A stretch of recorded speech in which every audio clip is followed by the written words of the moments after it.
So hello everyone, I hope you can hear me. So welcome. I'll just give a couple of minutes for everyone to arrive.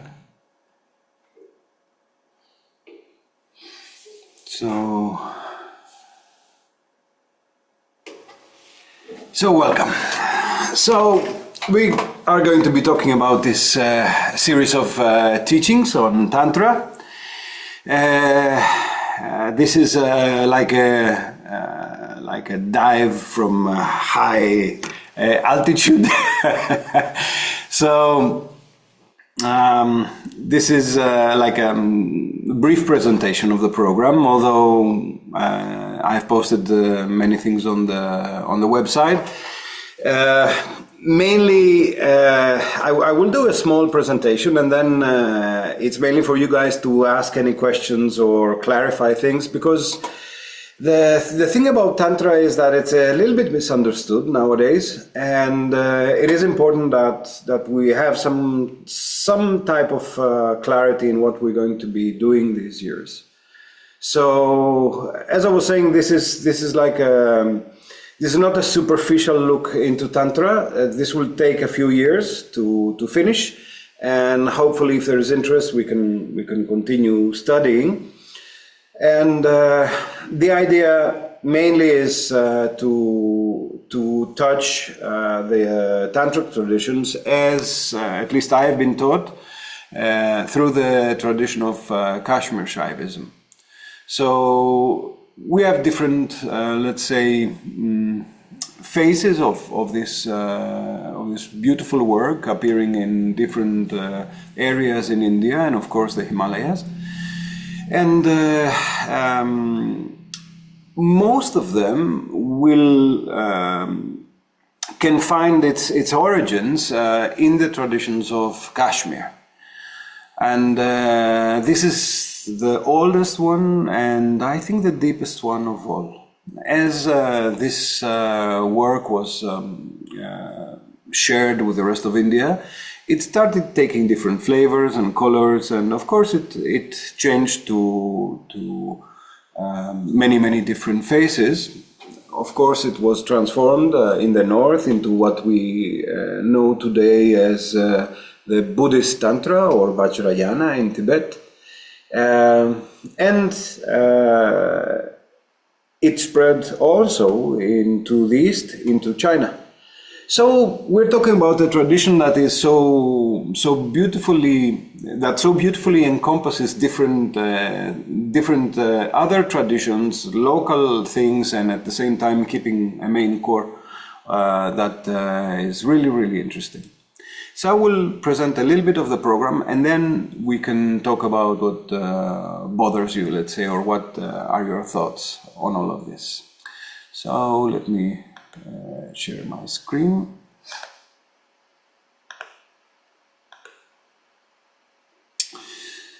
So when we are talking, by the way, this is a beautiful photo. It's in the west of Kashmir. This is a beautiful Shiva Lingam, one of the holy places of Shaivism. It occurs naturally inside a cave in Amarnath. This is in the border of Pakistan, and it's a difficult place to get to, but when you get there, it's really worth it. So it's a huge Shiva Lingam, like the phallus of Shiva, one of the main symbols in Tantra and in Shaivism. That always remains in this cave, and it's made out of this glacier, this ice, and it's a beautiful example on how these things occur naturally in these beautiful places. So whoever has a chance, they can do a 20-kilometer walk into the battlefields of Pakistan and India, and maybe arrive into Amarnath and have a view of this beautiful, full of energy place. It's inside a cave, and it's a very popular yatra, a very popular place for people to visit. So Another very popular place is what you see in this picture, which is the Mount Kailash. This is Shiva's sacred abode, sacred place. It's interesting because Mount Kailash, although most of the Himalayas have been climbed upon and the peaks and everything, nobody has really climbed Kailash. It's a very dangerous climb, and it's also considered very holy, so people do not really climb this mountain. Also the area that surrounds it, you cannot really see it in this photo, but the area that surrounds it is like a mountain range that ends up in a beautiful valley. And it is another naturally occurring Shiva Lingam, like Shiva's, mark on the earth. Also, certain areas around this place, they are really beautiful, like Manasarovar Lake and other places that are really interesting. So let's see what we mean when we talk about Tantra. So when we talk about Tantra, the actual word tan, the syllable tan, as it comes from Sanskrit, means to grow, to expand, or sometimes to weave. And in that sense, if we want to put the word Tantra into some type of context, the best would be this one. When we talk about Tantra, we mean about this continuous expansion or growth or including of everything into our vision, which is the main idea in the Tantra traditions. That is, not to distinguish ourselves from the world, but to consciously unite with the world, to consciously come into contact with the beauty that surrounds us and this grace that is appearing in everything that has been created. So this expansion, this continuous expansion, of course, describes the universe, but at the same time, it describes this idea that a practitioner of Tantra should have, always including, always fitting into this aspect of the holiness of creation. Nothing is to be excluded, nothing is to be considered as dirty or bad or sinful or unholy. Everything is pure and perfect.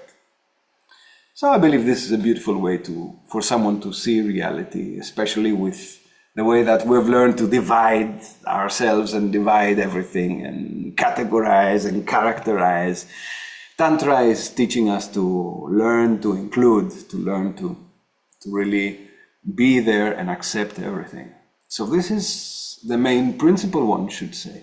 And coming into this understanding, once you really get it, once you really get this simple or relatively simple thing, I believe that you have understood everything.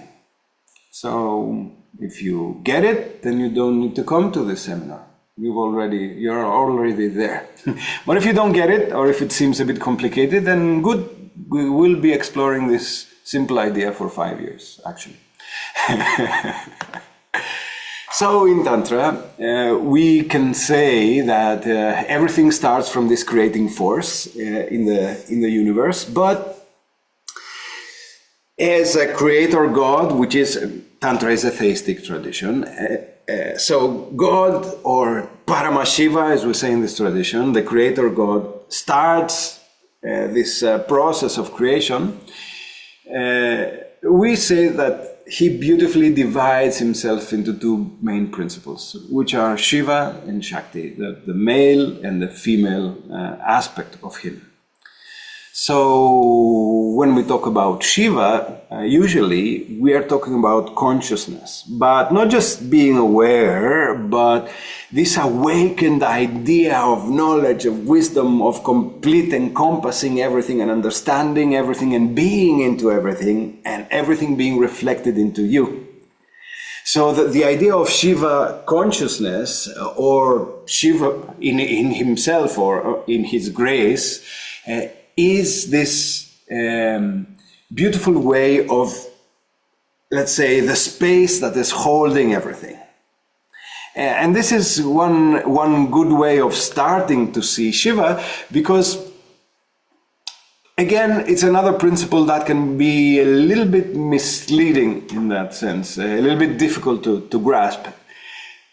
Sometimes the simplicity of Shiva is the most difficult part. It's because we're used to complicated ideas, and it's as simple as knowing and being into everything. So we have this awakened consciousness, which is one part of the Creator God, and then on the other part, the female part, the feminine part, we have Shakti.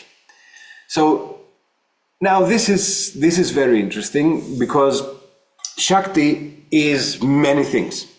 Shiva is just this pure consciousness, this pure awareness holding everything. But Shakti, no, she cannot be defined so easily. So when we talk about Shakti, we talk about many things at the same time. We talk about energy. We talk about power. We talk about, of course, the feminine in its divinity, in its most beautiful aspect. We talk about creation itself. The world itself is Shakti. And the way that really creation unfolds in this model, in this system, is actually a creation of Shakti herself. Shakti manifests herself into many different ways, into many different forms, and thus creation starts to appear, to jump out. But what we are really seeing, not matter, not only energy, but the different faces of Shakti, the different faces of the mother, you can say, appearing into everything. So this is interesting and important to keep in mind. When we're talking about Shiva and Shakti, we tend to consider that they are two different principles, but they are not. Like in this photo, one is mixed with the other, and there are other more interesting ones, but this kind of says it all. These two faces are really one. Consciousness and energy, the masculine and the feminine, appear into all of creation. Everything that is manifested, in the sense Shakti appearing in the world, matter, forms, energy, movement, the elements, everything has also Shiva. Shakti can never be by herself. So always understand, and we should understand these principles as one principle. It is the Creator. He just has two hands, and these two hands are appearing in the world. Like consciousness and like energy, and this capacity that brings grace into the world. We can say that this grace into the world is Shakti. We can say that it's the Holy Spirit for those who have the Christian background or would like to see it this way. So then, remember I was talking about the Shiva Lingam in the beginning, and this is another beautiful Shiva Lingam, which one can find in the city of Benares in Kashi. And this is the lingam of the temple of Vishwanath, one of the oldest temples in India. And what we see in this lingam, or when we say lingam, it's actually a phallus and the female genitalia that are in union. So when we are seeing the Shiva Lingam, remember these images in the beginning. Remember, here is another form, and here in the form of mountains themselves, the terrain appearing as the union of Shiva and Shakti. In this form, it is a form of worship. So in Tantra, very commonly, we see the lingam as a form of remembrance of this union of Shakti and Shiva into everything. Of course, the idea of the genitals coming together is not only this idea of masculine, feminine, the polarities being together, but it is also a reminder that it is all about pleasure. This world has to be enjoyed somehow. Creation has to be enjoyed. It's not something that, oh, it's there and it's nice. No, it's not nice. You have to really enjoy it and experience it and have it fully in that sense, as when in sexual union we fully bring ourselves into it. So the lingam also is there to remind us that we should enjoy the world. We should see it in all its colors and all its different aspects and really take it in. So when we're talking about the Shiva Lingam, we talk about these two parts, the female and the masculine part in union. And this is one of the, as I was saying, the great symbols in Tantra. Again, all the forms and all the ideas and everything is kind of closed into this very, very, very coherent symbol. So what we are really trying to say or trying to see is this union appearing into everything. As I was saying, Shiva cannot be separated from Shakti, Shakti cannot be separated from Shiva, and the world cannot exist without this fundamental principle that is holding it together. So the union of Shiva and Shakti, this Shiva Lingam, the Yoni and Lingam coming together, is talking about this unity into all things, the unity of consciousness and energy, but at the same time that we belong into this world. We are of this world, of the pleasure of the world, and we are of this union of consciousness and energy, of clarity and experiencing. The world is open and always is appearing in this great, let's say, canvas of belonging. When we're talking about the great union, we're not always or only talking about the union of polarities, but our belonging into this world. We are united in this world. We coexist into this world. We are dependent upon this world. And the world depends on us, for that matter, because the world is worth really nothing if you're not enjoying it, if you're not experiencing it. It's like a beautiful, I wrote into another article, it's like a beautiful playground of appearance of phenomena. It's not only that it's there and it's nice, you have to interact with it. So the union also refers to this interaction with the world, to this consciously experiencing and taking in of the world, of the grace that is hidden, the grace of Shiva and Shakti. So we can say that actually what really happens, how the world is unfolding, it is unfolding through the consciousness of Shiva and the energy and the multiplicity of Shakti. So actually, once the division happens into these two forms, Shiva and Shakti, Shakti realizing her independence, or let's say Shakti being this new element of action, power, of entering into the world, then she starts to really multiply herself, creating the world. And this is a beautiful statue. This is in eastern India, in Assam, in a beautiful tantric place called Kamakya. And in Kamakya, in this ancient temple of the mother, there is this beautiful statue where Shiva is lying on his side, and from a beautiful lotus that is coming from his navel, Shakti is appearing. And Shakti is appearing with different aspects, like many heads and many hands, and showing this multiplicity, this expression of the mother in the world. It's a beautiful way of depicting it. Another image that I believe is full of concentrated meaning. So we can say that in terms of that, the world, the creation is unfolding through the power of Shakti, and Shiva is there protecting as a steward, overseeing that creation is unfolding. Protecting it, holding it, as in this beautiful photo, Shakti is resting on Shiva, and from her all begins. So these are some general ideas in terms of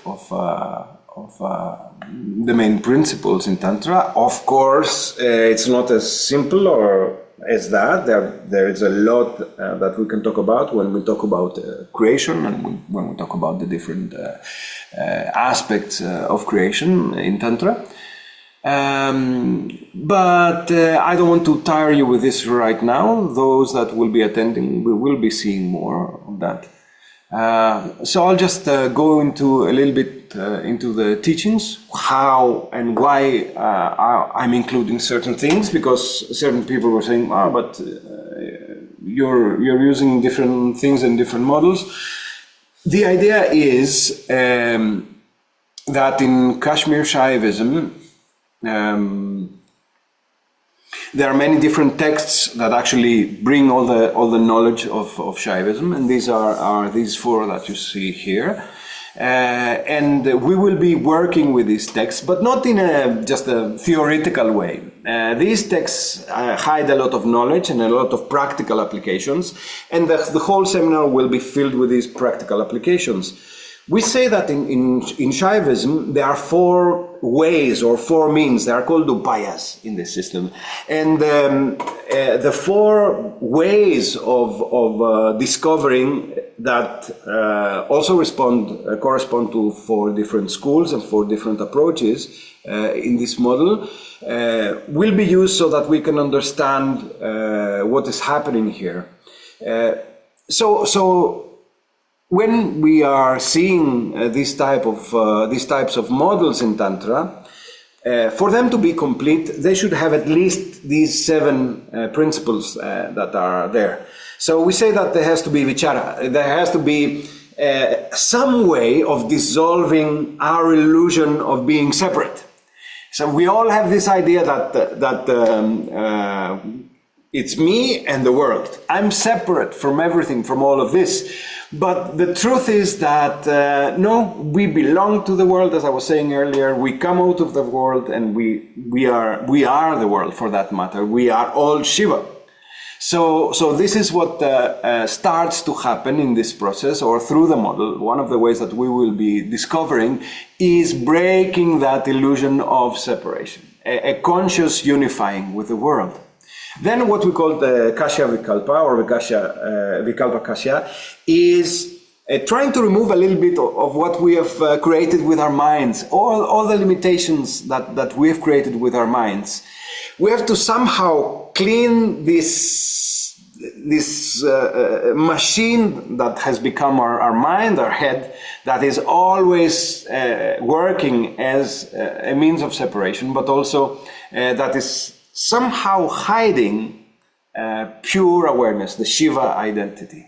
So the idea is to start working with the mind on a level that this noise or this constant movement that we are experiencing every day, all the time, starts to subside, and then we can start to observe what is behind it, or what hides deeper into ourselves. This happens through Shambhavi, which is a way of seeing inside. In this whole tradition, of course, as I believe you have understood, meditation is the main thing. So this learning to look inside for your limitations, for your problems, but also for knowing slowly this idea of the self. Now, an important part is that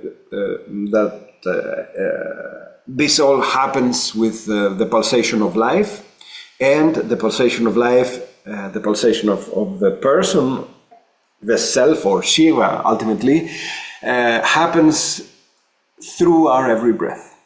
So understanding the pulsation of our breath as a means of a pulsation of the universe will be explored also in this process.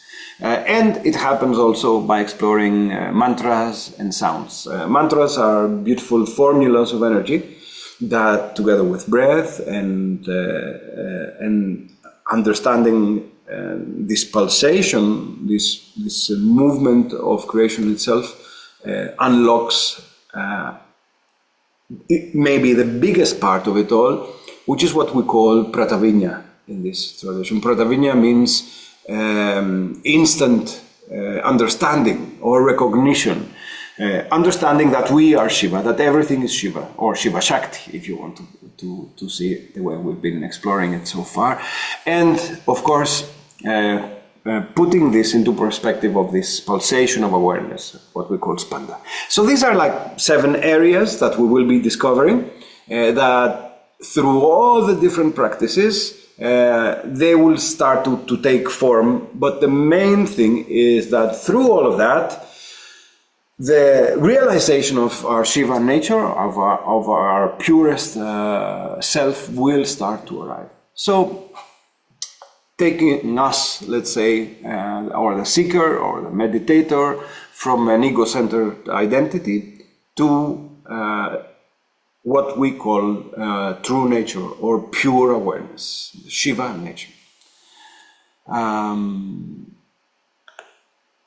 So this is, let's say, mainly the way that we will be working. But what I've decided to do with this is to include many models, let's say, that will help the process.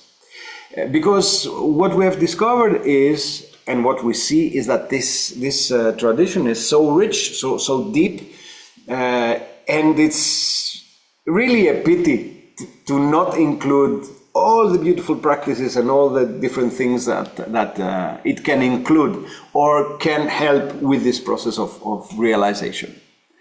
So we'll be using also other models to support these processes. So first model will be the model of the 10 Mahavidyas. And these are aspects of the mother. In this model, the mother appears in 10 different forms, creating reality, but also we can say that the model of these 10 faces of the mother is like a map of our evolution, a map of our growing into our Shiva nature.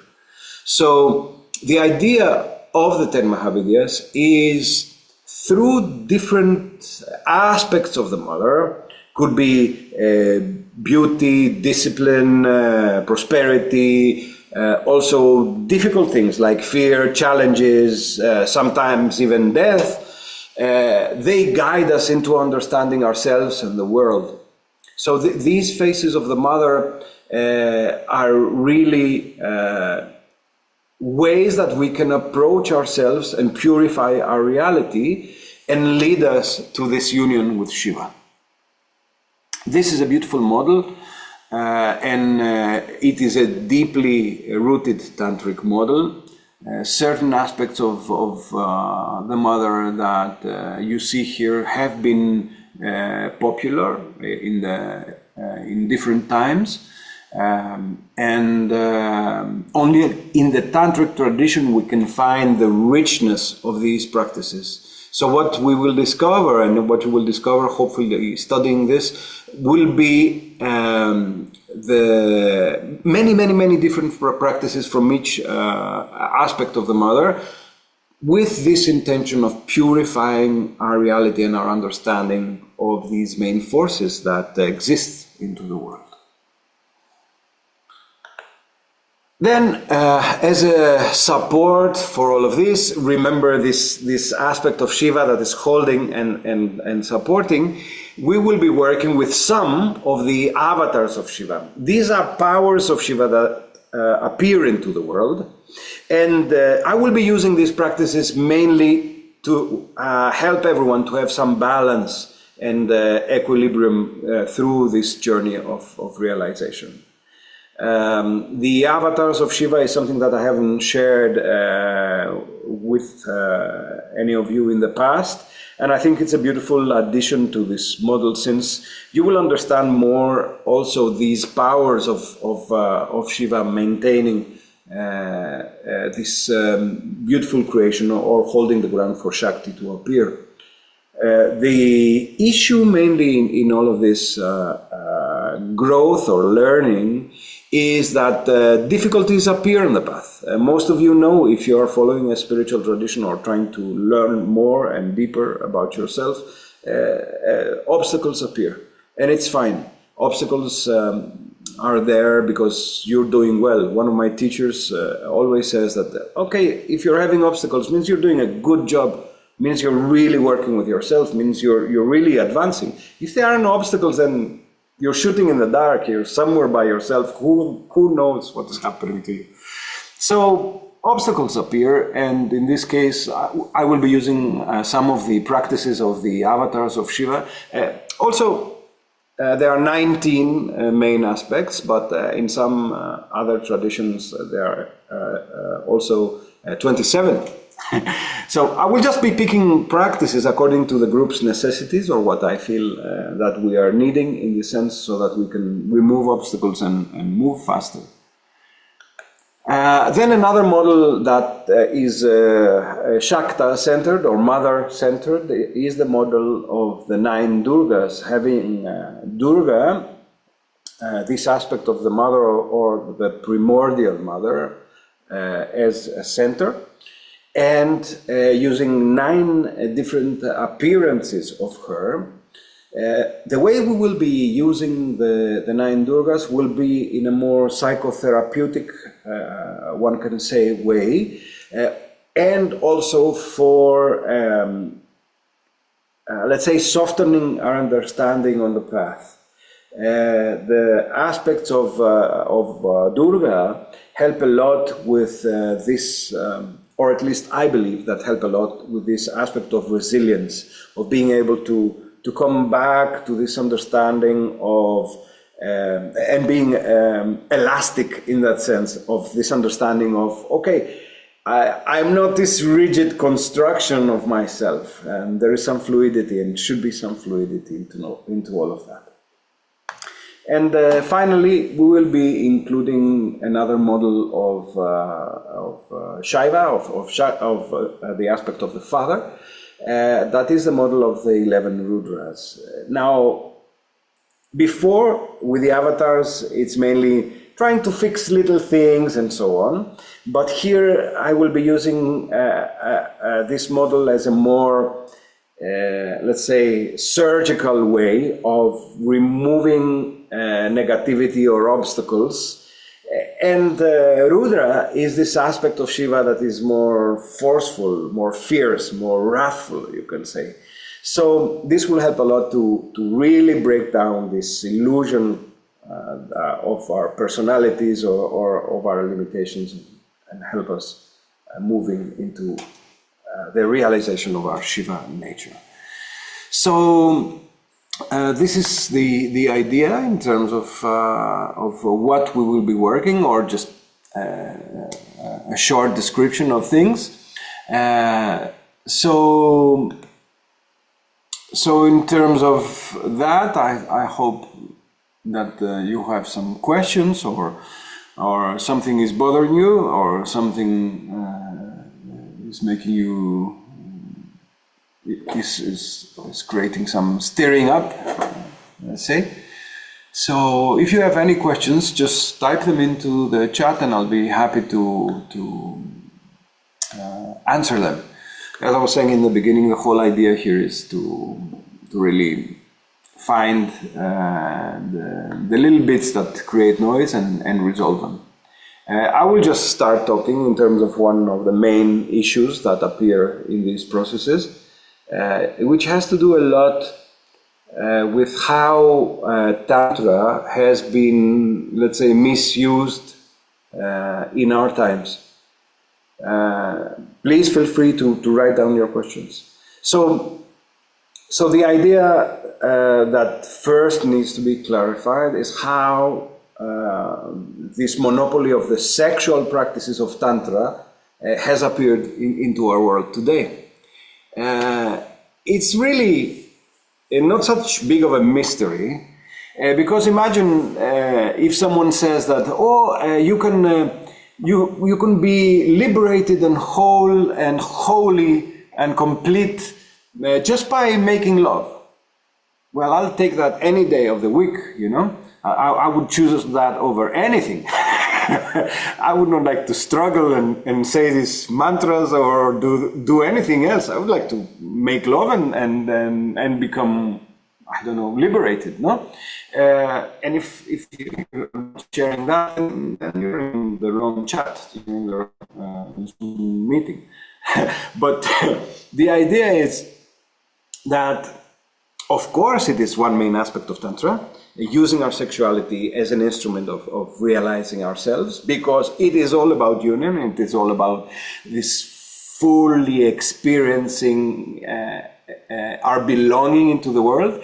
And it is as in lovemaking, you give yourself fully, you allow yourself to be there with all your presence, and you're not distracted, and you're not thinking of other things, and you're enjoying what has been created and what has been guiding you in life, which is your body, and you're sharing the same thing from the other person, and you're experiencing this conscious unity, and of course pleasure is there. So these type of practices, and there are many types of practices in a school of Shaivism that we call Kaula or Krama school. And in this Kaula school, the main focus is practicing through using the body as an instrument of realizing this pleasure that unity brings into the world. And as I was saying, it has been badly monopolized in the West because it is catchy and it can make a lot of money for people who are really trying to explore their sexuality, but also want to meet people and pretend they're doing some spiritual work, for that matter. Tantra is not only that. This is only an aspect of Tantra that, for my understanding, has many dangers involved in it.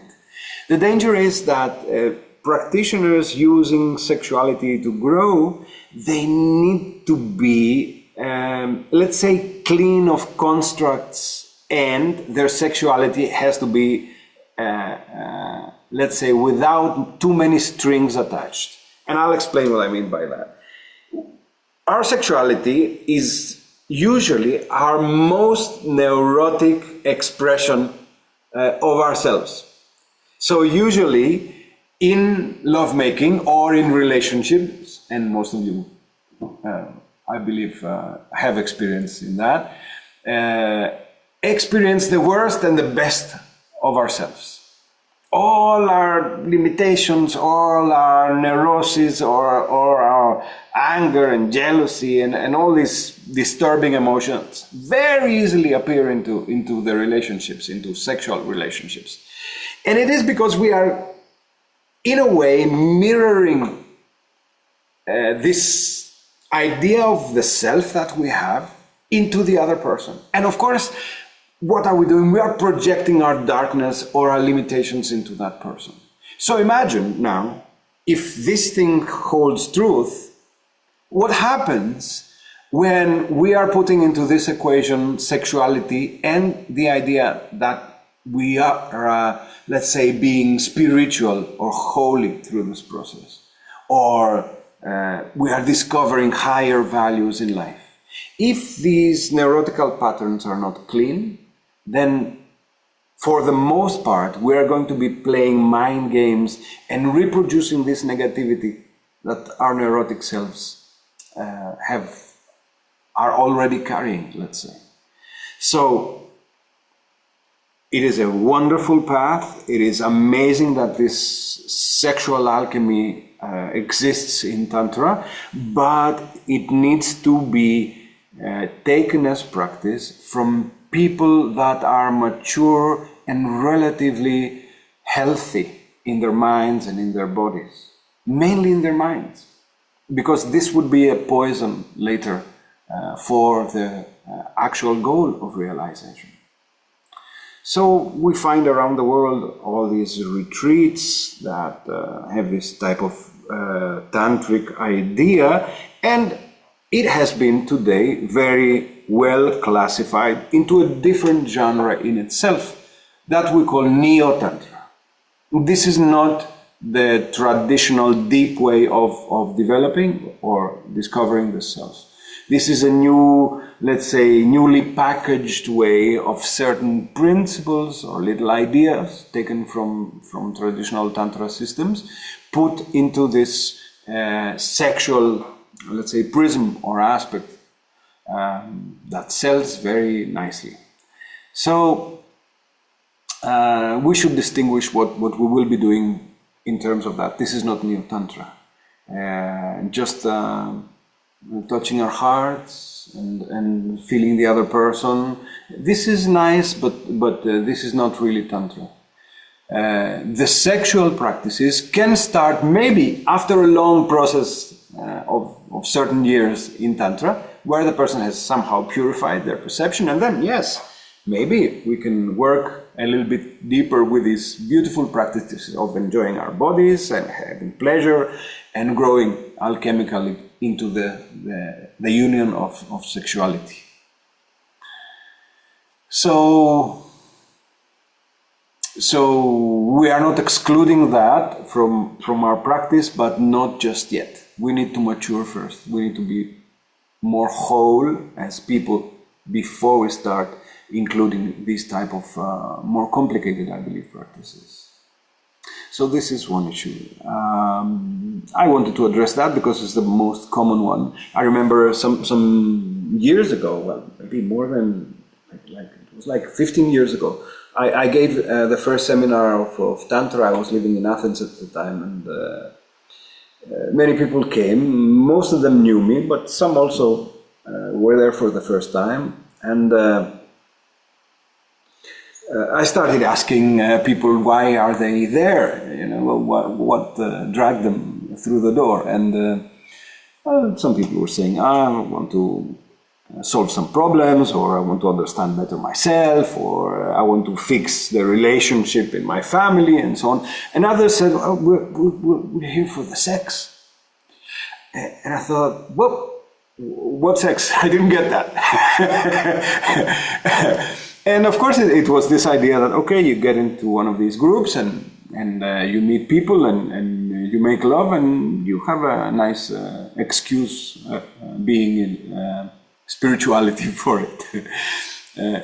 And I said, well, you know, we won't be doing much of that at this stage, but we will be meditating a little bit. So if you wish to meditate for certain hours and just enjoy that and learn more about yourself or your limitations, then you're welcome. And I saw the disappointment in the faces, like, oh, so no sex? Not like this, no.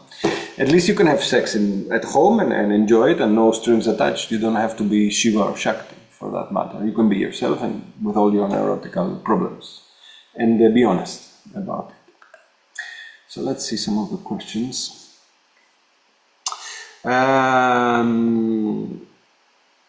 Okay, if I could describe the tantric flavor with 3 words, well, there is a beautiful way that describes Tantra. And we say Satyam, Shivam, Sundaram.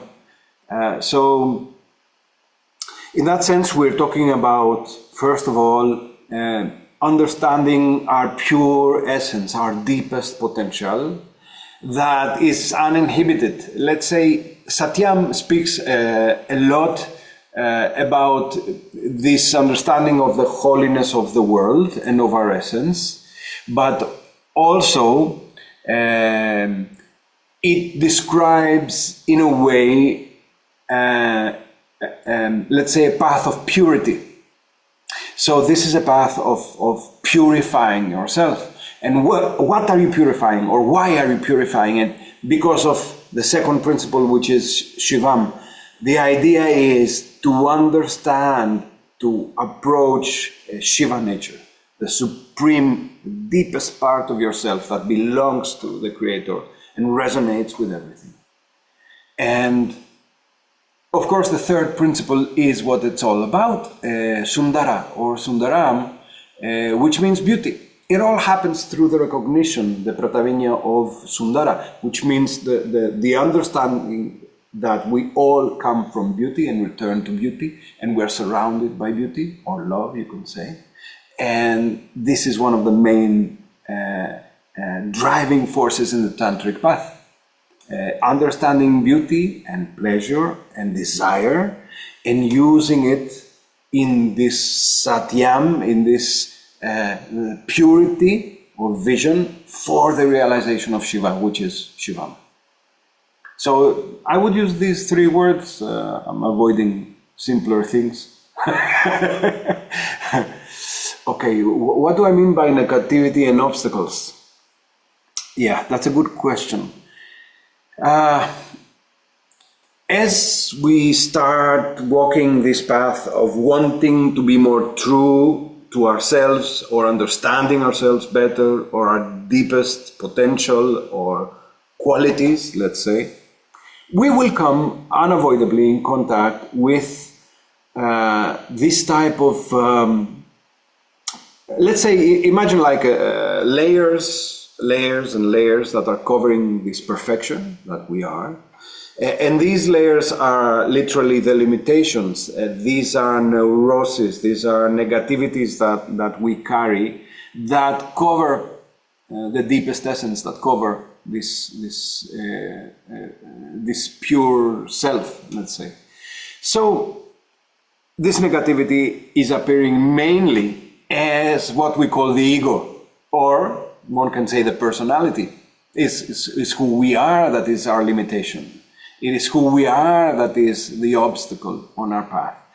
Or, put in a better way, who we think we are, who we believe ourselves to be, or not, who we think we are not.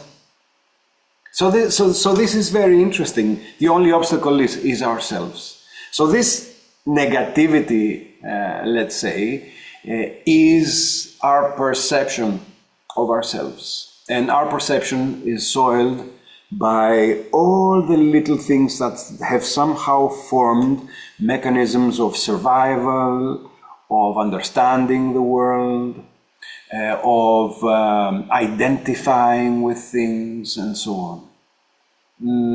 What we have been taught in the families and in school, all the heavy or rigid systems of growth or of, let's say, education, are some of the real responsible ones for this type of negativity, because as we come into the world, we become pure, and the reality is that this pureness slowly starts to meet the limitations of other people, and we are educated by these people, so we start to adapt limitations in order to survive in a world of created limitations.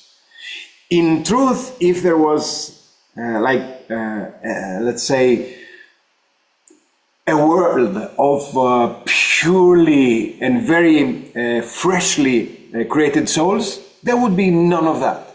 It would be perfect, a paradise, let's say, of interaction and connection. But unfortunately, it's not like that. We've been here for so many lives, repeating patterns and coming again and again, that is really, as I usually say, we are the ones that didn't make it. We are the ones that have to come back and learn and try again and repeat the process until we finally get it. So that's one aspect of the negativity, and of course, this is the obstacle on the path. Your identification, your understanding of what you are and what you really then are. So, as we're moving in this process, as we're evolving through this process, what we start to discover, is that consciously working with ourselves, some of these negativities come to the surface. Some of these limitations come, and they're very clear. For example, I cannot love fully, or I cannot trust, or I cannot see myself belonging here or accepting simply just because it is like that. Things like that. So these type of things start appearing on the path, and in a beautiful way, all these practices that we will be seeing have remedies for all of these negativities. Actually, the practices appear because there are limitations.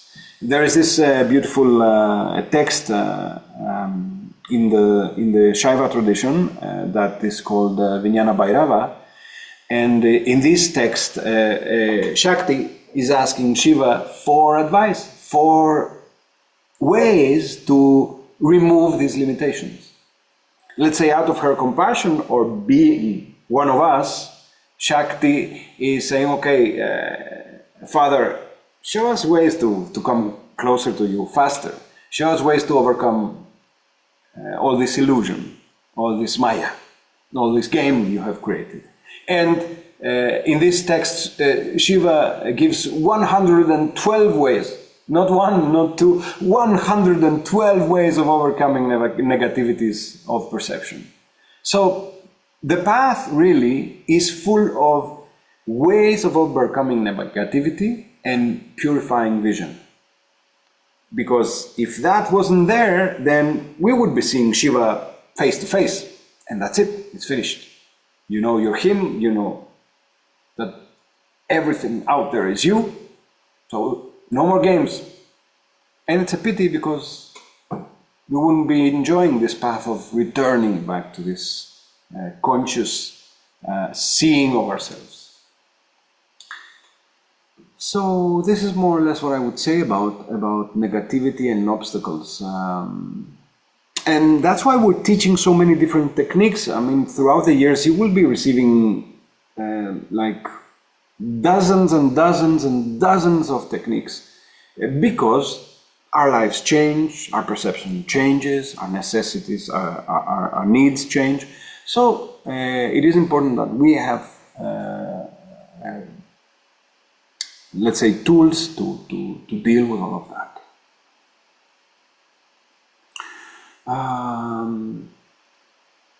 In the program, we mentioned that Kundalini awakening is one aspect, yes. Okay, so Kundalini is another interesting thing, and another thing that has been, let's say, abused out of ignorance in this new era, in this modern time.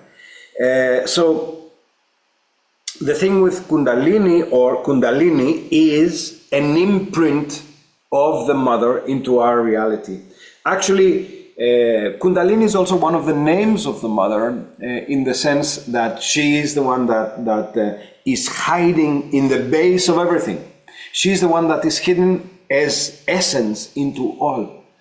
And in our bodies, in the bodies of living beings, especially mammals who have a more complicated system, an energetic system, we say in Tantra that the mother has imprinted her energy as a kind of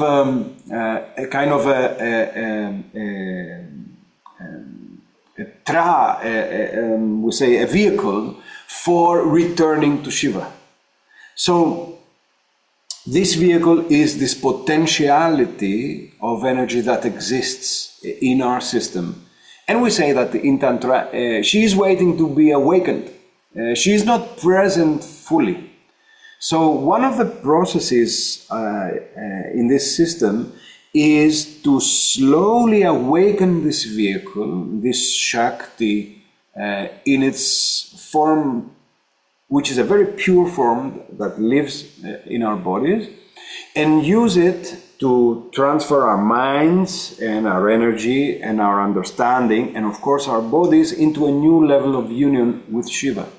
This happens by the actual maturation of the nervous system. So the nervous system, in its capacity, has amazing ways of appearing into different realities or into different created realities, but it is a little bit dormant. It needs that extra push, that extra energy for realizing this multitude of creation. So Kundalini is this vehicle for maturing the nervous system. As she grows slowly and as she awakens slowly, it cultivates the nervous system.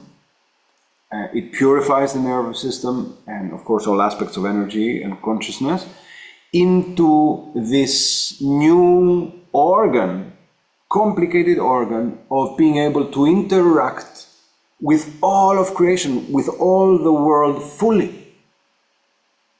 So, when we hear about this Kundalini awakening, this is what is actually being referred to.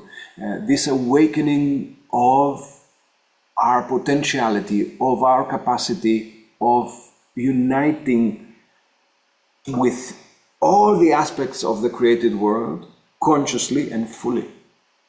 And yes, this as a process appears into most tantric systems, well, actually into all tantric systems, and it has, it will have a main role into what we will be seeing in these years. Actually, models of the Mahavidyas, the Durgas, and so on. So the mother models that I will be using are all models of cultivating and growing Kundalini. So each year, actually, we will be making a step towards evolving Kundalini. So, okay, cultivating now this step and then that step, until we reach the last levels, which will be, of course, Kali and Tripura Sundari in terms of the mother, and Durga. That is the full maturation of Kundalini, hopefully. So this is the thought on how we will be approaching Kundalini in the system of Tantra in the years. So every year we will be cultivating, growing, purifying, and moving to the next step. So it will be a slow, gradual process. So it is a safe process, and hopefully a process that all of us can enjoy and not suffer with all the limitations and all the obstacles and negativity that we were talking about earlier.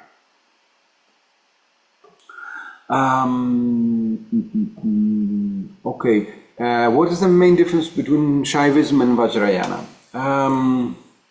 Okay, so this is interesting. Consider Tantra as a system that existed in the area of the Himalayas, and it is a system that is very,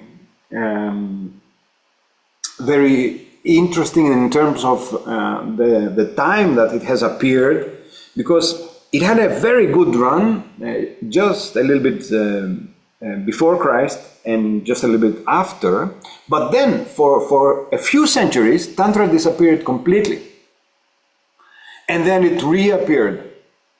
So it's interesting that Tantra appears when it's needed somehow. This is like a nice way of thinking about it.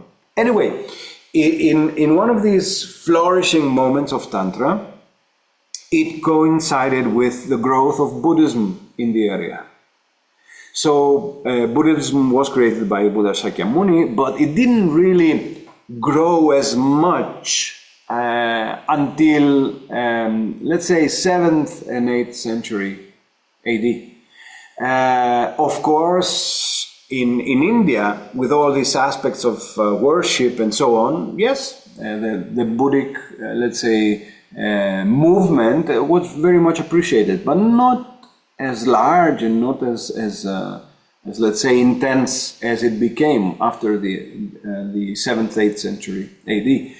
So what happened is, as Buddhism was traveling throughout Asia, because Buddhism traveled in the north and the east of Asia from India, in this aspect of traveling north especially, it met and started to mix with the tantric traditions of the Himalayas.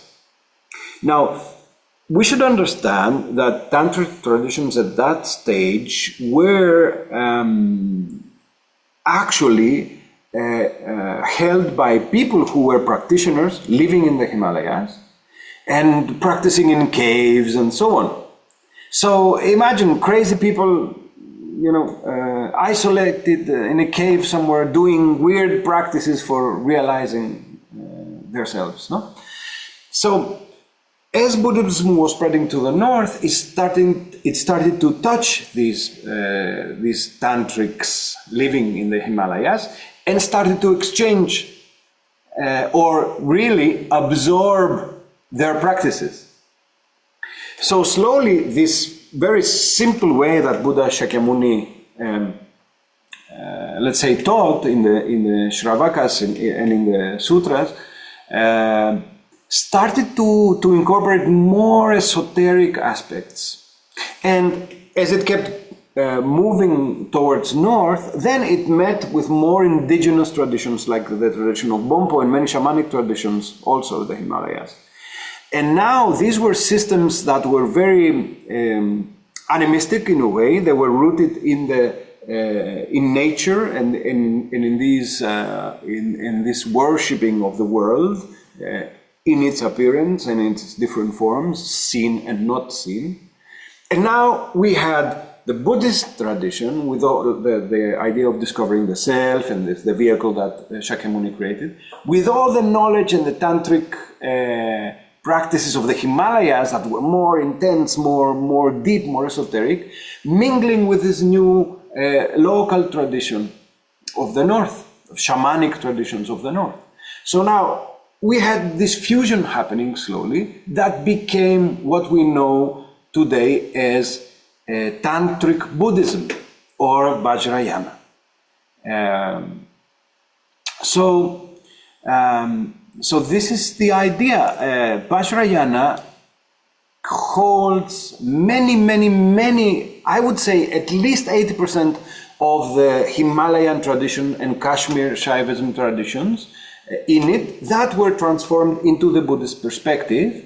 And of course, with all the Buddhic wisdom and the organized practice that happened through the institutionalization of Buddhism in the monasteries and so on, it became a very structured then path and way for realizing. So if somebody wants, let's say, a more tidy approach into Tantra, they can choose Vajrayana because it's very nicely organized and with all the rules and compassion and all these things that keeps it, let's say, safe or very clear in the understanding.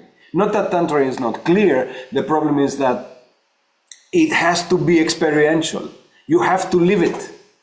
While the system that in Vajrayana was created had also all the aspects of analysis and so on. And of course, a growing system that supported the practice. While in Tantra, this did not exist so much.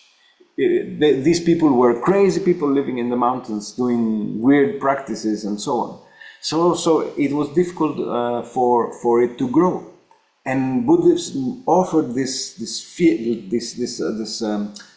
base for Tantra to flourish in a different way.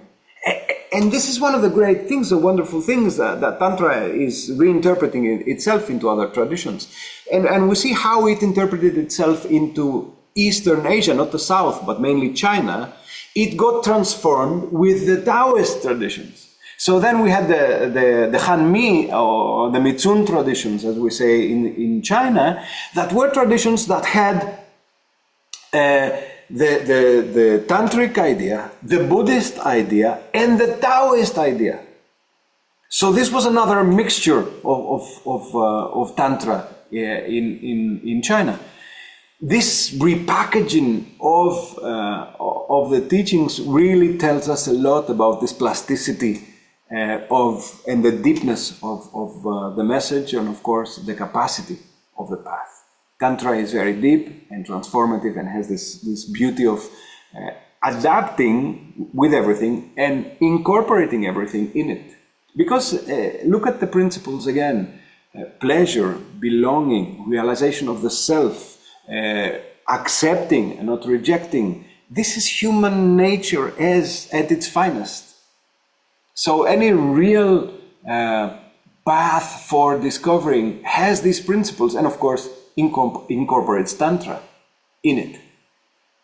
So Tantra is not only this teaching, but it is a way of practicing. It is a way of approaching realization.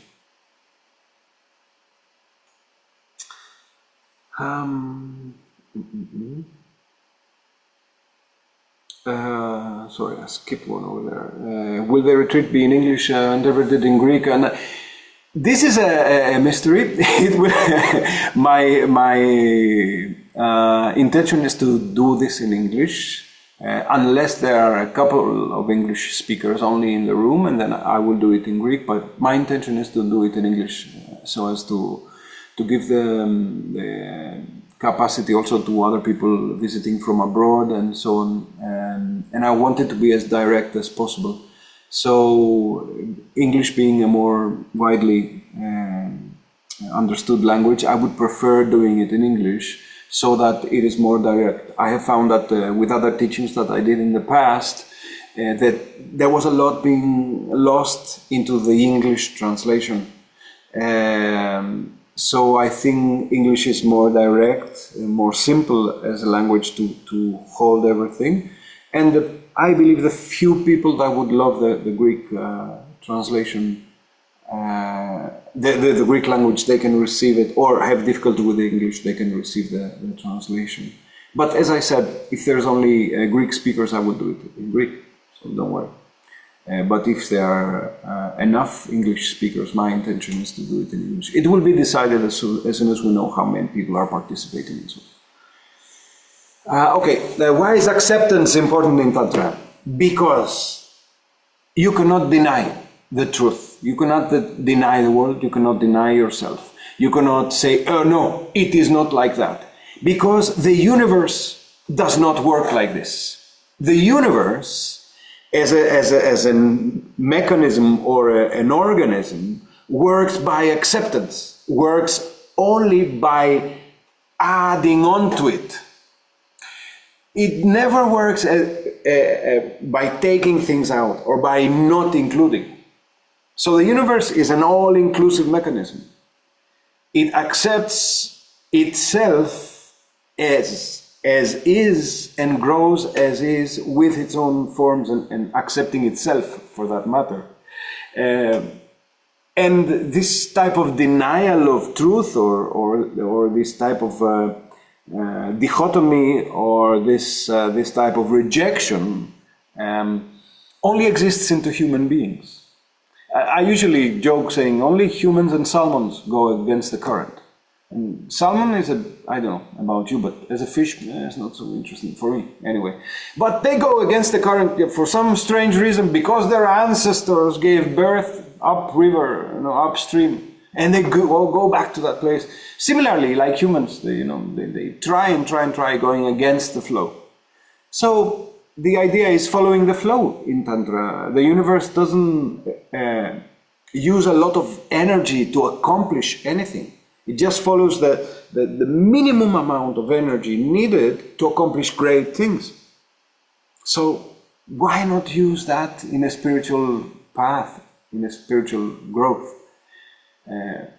Do smart things, accept everything, and use what you've got, use your capacity to grow, instead of going against your capacity. If you deny, for example, your darkness, it will be very difficult to grow. If you deny your special qualities, it will be difficult to grow. So as you accept your wonderful characteristics, accept also your darkness or your limitation, and then you can grow. We say in Tantra, the path is adapted to the practitioner, not the practitioner to the path. So we choose the practices and the way that fits our personality. We don't want to go against all these, let's say, limitations and neurotical patterns, not going against them, but accepting them as they are, because it is part of our truth. It is the truth. It is what keeps us separated. So, acceptance means that you are understanding the fundamental principle of being one. Nothing can be rejected because it's all perfect. It has been perfect since it was created from Shiva, and it remains perfect throughout, in beauty, purity, and consciousness. So, no, you don't want to take anything out of it, and you don't need to add anything to it. It is perfect as it is, as we all are, for that matter. What needs to change is our perception, nothing more.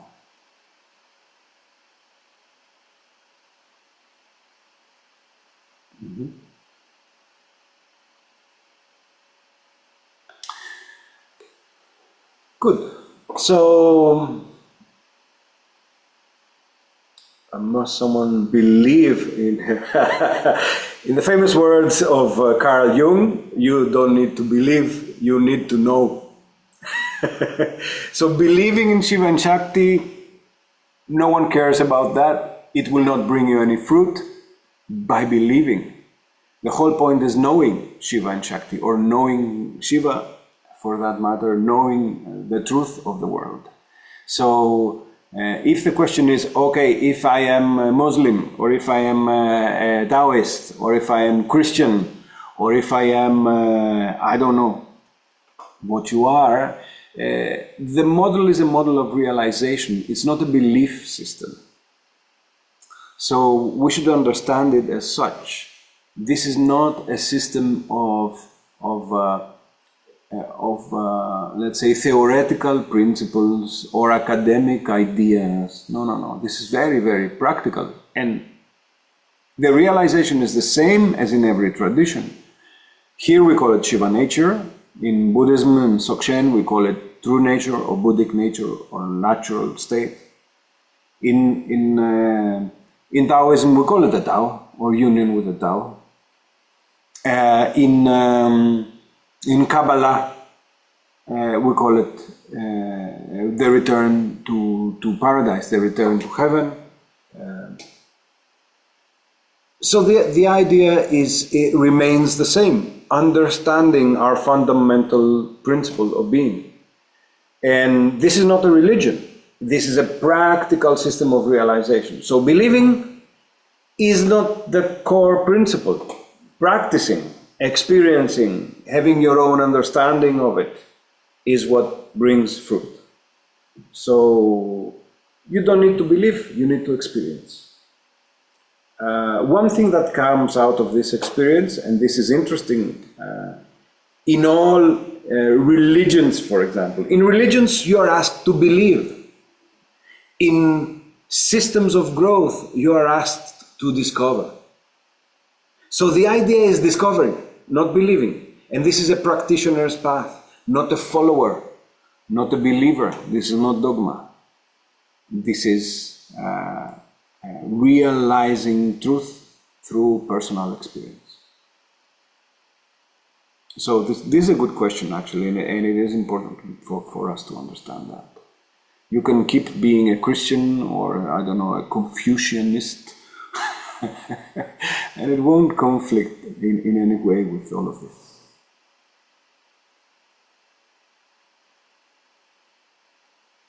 So anybody who wants to discover deeper, or just discover, or have a flavor of something different, is invited. Every person that has no idea also of practicing or hasn't meditated before can enter this program. And actually we encourage that because we are just starting, so the whole principles and basis will be set, for that matter. So it's very good for a person who is just beginning to have a good idea on how to walk this path. So I don't know if I'm forgetting anything, and if not, it was nice seeing you all. Hope it was helpful. And for anything you can contact me. For any doubts or anything else, you can contact me personally at